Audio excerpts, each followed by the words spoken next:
Hupertan, bonjour. Oui, bonjour. J'ai vu le docteur Hupertan il y a 4 mois. Il m'a bien tout expliqué ce que je devais savoir sur la vasectomie. J'ai beaucoup réfléchi, j'en ai discuté avec ma compagne. Et à présent, je suis 100% sûr de vouloir la faire, cette vasectomie. Eh bien, je vous propose de prendre rendez-vous dès maintenant pour la deuxième consultation. Bonjour docteur. Bonjour. On ne vous présente plus, docteur Hupertan, urologue à Paris, spécialiste de la vasectomie.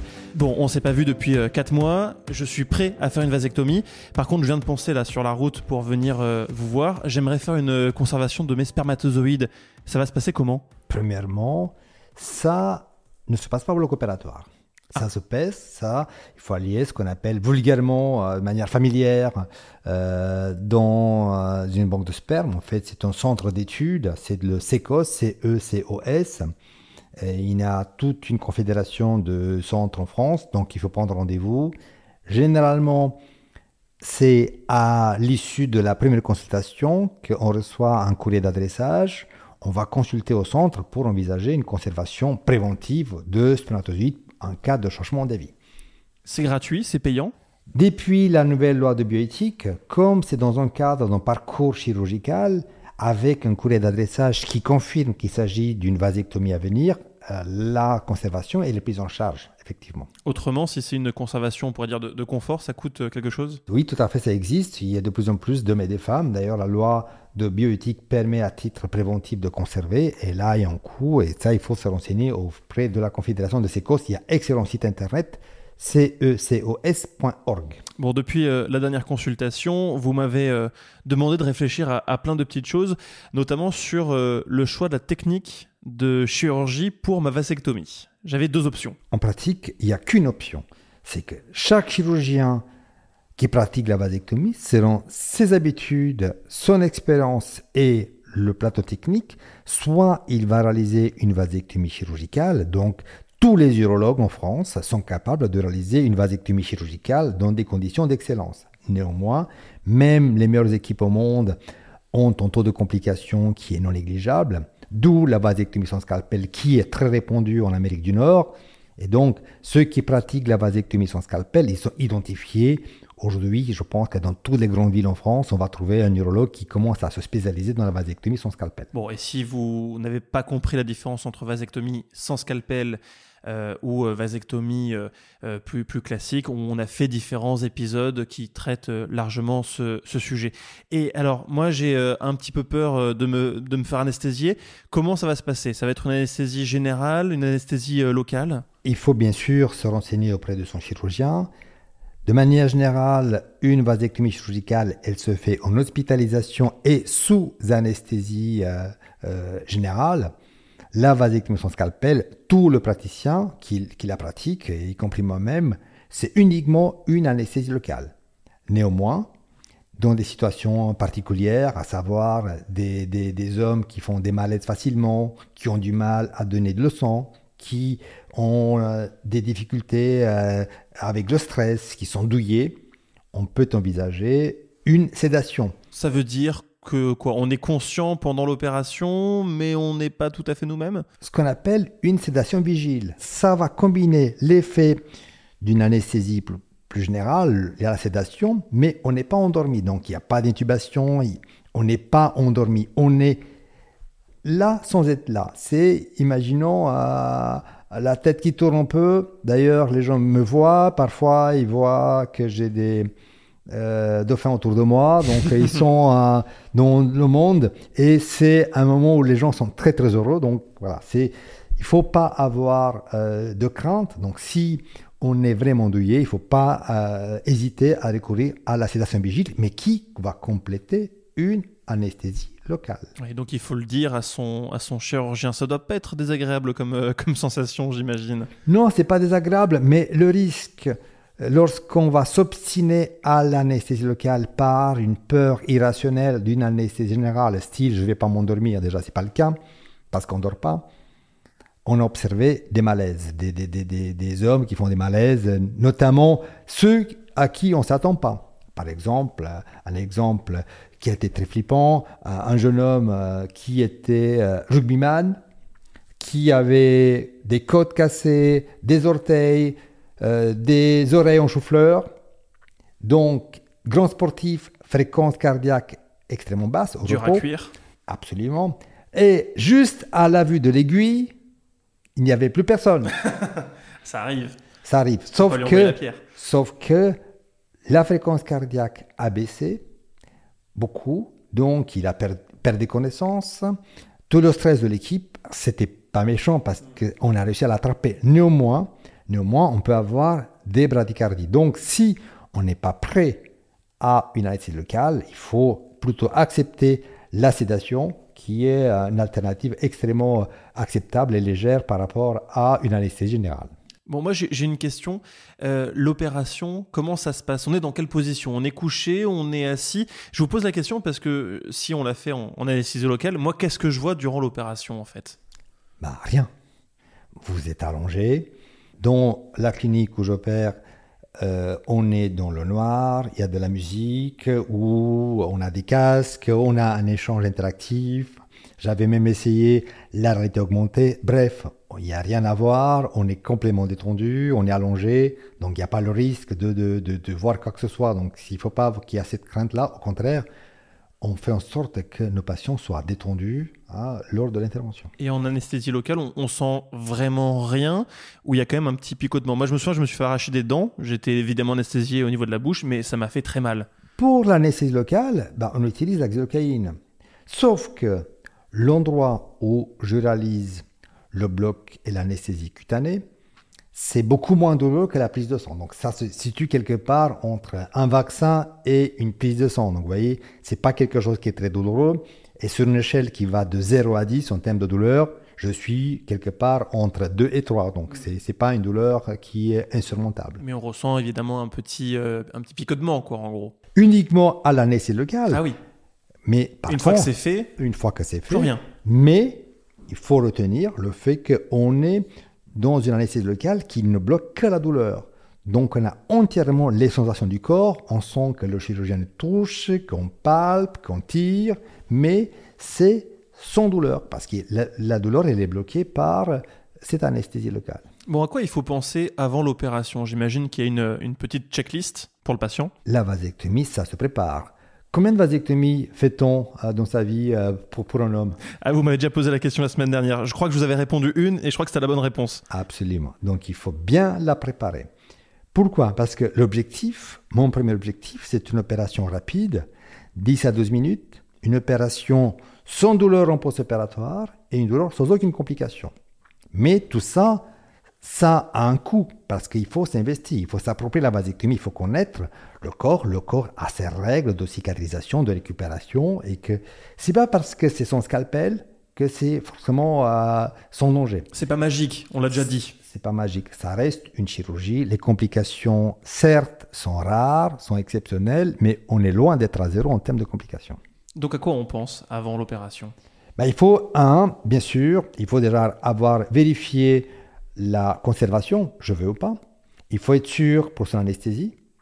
Il faut consulter le médecin, ce qui est le cas dans la deuxième consultation. Ensuite, il faut préparer la peau parce que le scrotum, il y a des poils avec des bactéries, notamment un fameux staphylocoque. Ce n'est pas le staphylocoque doré qu'on entend dans les infections nosocomiales, mais c'est une bactérie opportuniste qui loge au niveau du scrotum. Donc, il faut envisager l'épilation, le rasage.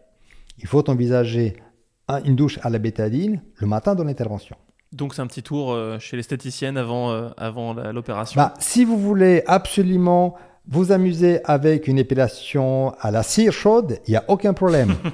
De manière générale, ça suffit un simple rasage, ou ceux qui ont une tondeuse, la tondeuse largement suffisante, mais il faut suivre les consignes du chirurgien. Donc j'en donne des indications claires, quel endroit il faut le préparer au niveau cutané. Et tout ça, vous l'expliquez précisément en consultation.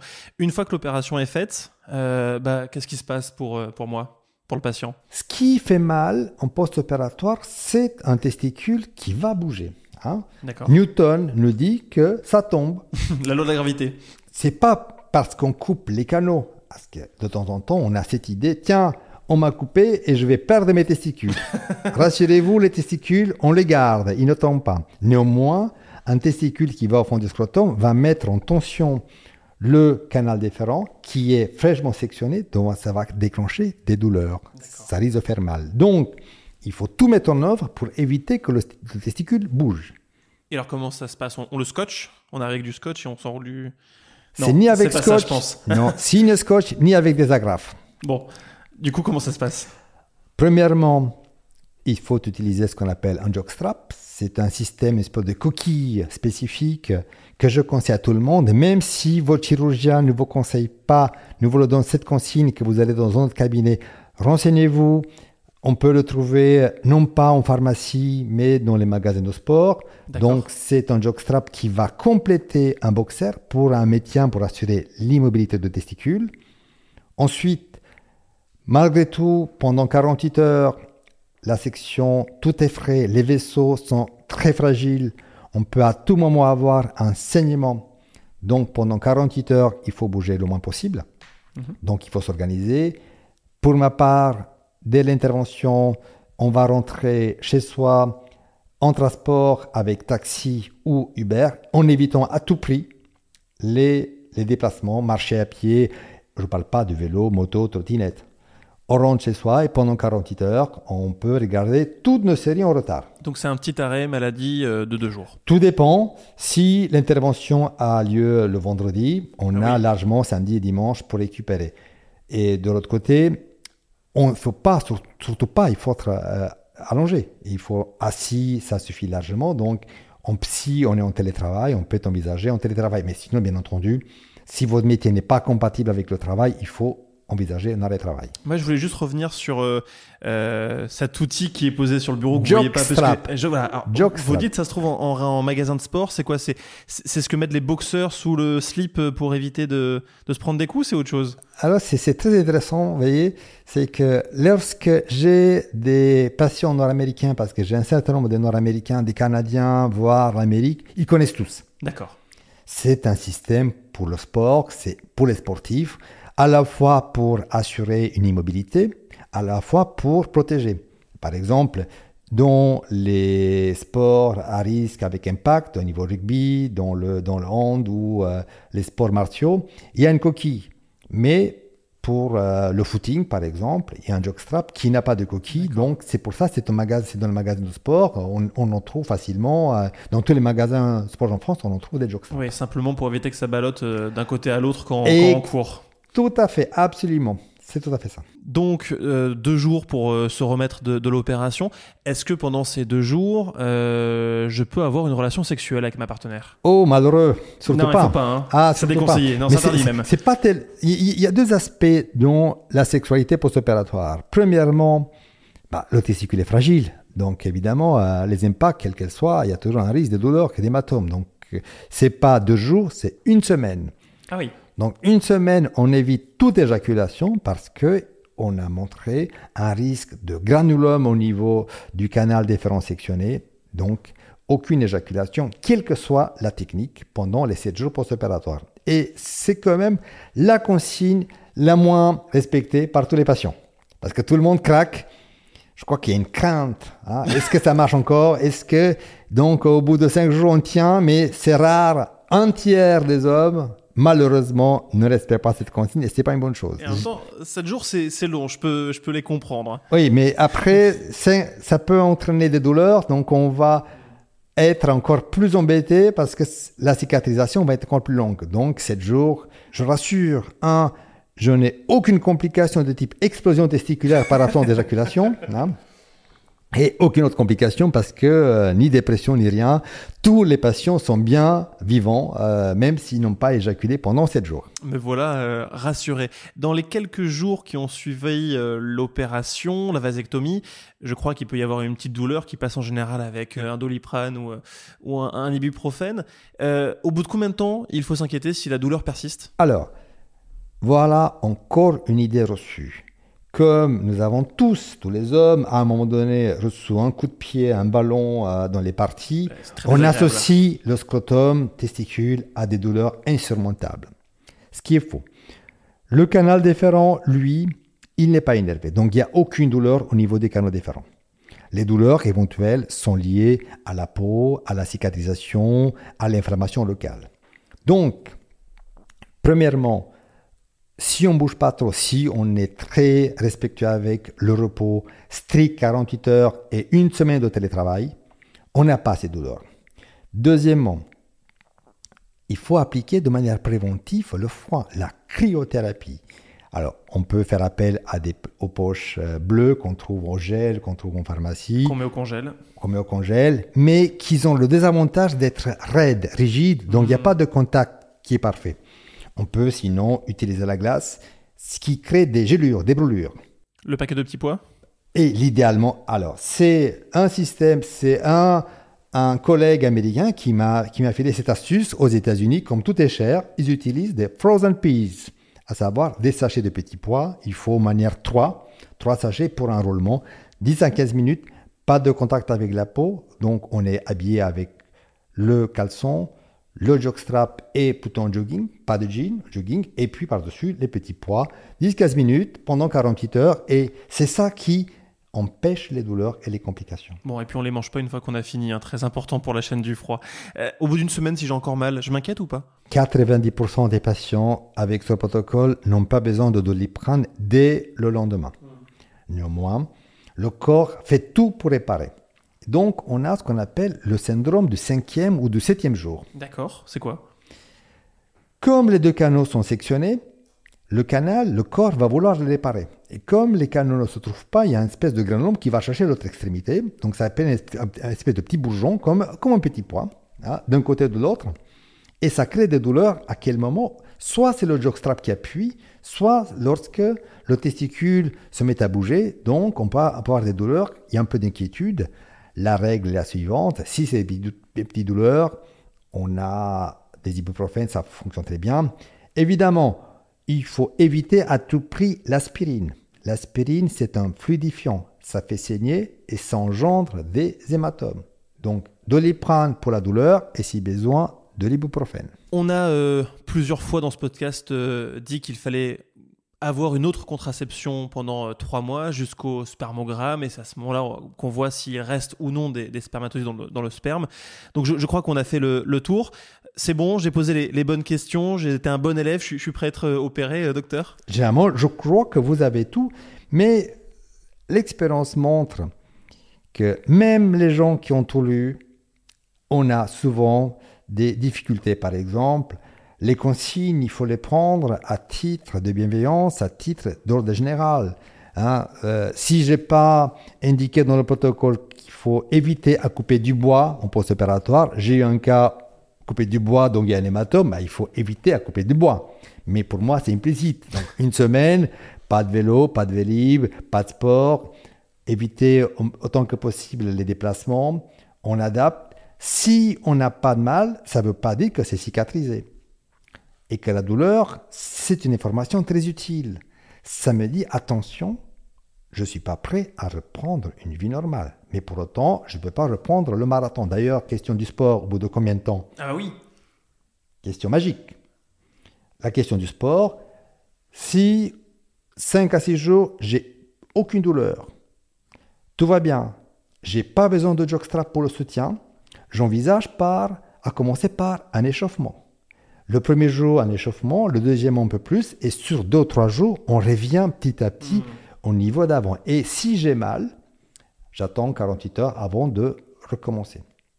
Et dans la même ordre d'idée, la question de la sexualité, pas de Kama Sutra acrobatique tout de suite après. On commence tout en douceur, délicatement, vérifier l'éjaculation, vérifier qu'il y a des douleurs avant de revenir à une sexualité libérée comme avant, tout en sachant qu'il faut faire attention à la contraception. Oui, globalement, tout est une question de prendre le temps, de se réhabituer progressivement. C'est une vasectomie, c'est pas non plus rien, c'est une opération légère, mais c'est pas non plus rien, donc il faut être patient, en fait, finalement. C'est une question de bon sens. Merci beaucoup, docteur. On se retrouve la semaine prochaine pour un nouveau numéro. Si cet épisode vous a plu, vous pouvez évidemment mettre 5 étoiles sur votre application de podcast préférée et un commentaire très important pour permettre au podcast d'être découvert par d'autres auditeurs et d'autres patients. Vous pouvez, comme chaque semaine, nous écrire à audio@hupertan.com pour nous faire vos retours, pour nous poser vos questions ou pour nous apporter un témoignage. Très bonne semaine à vous.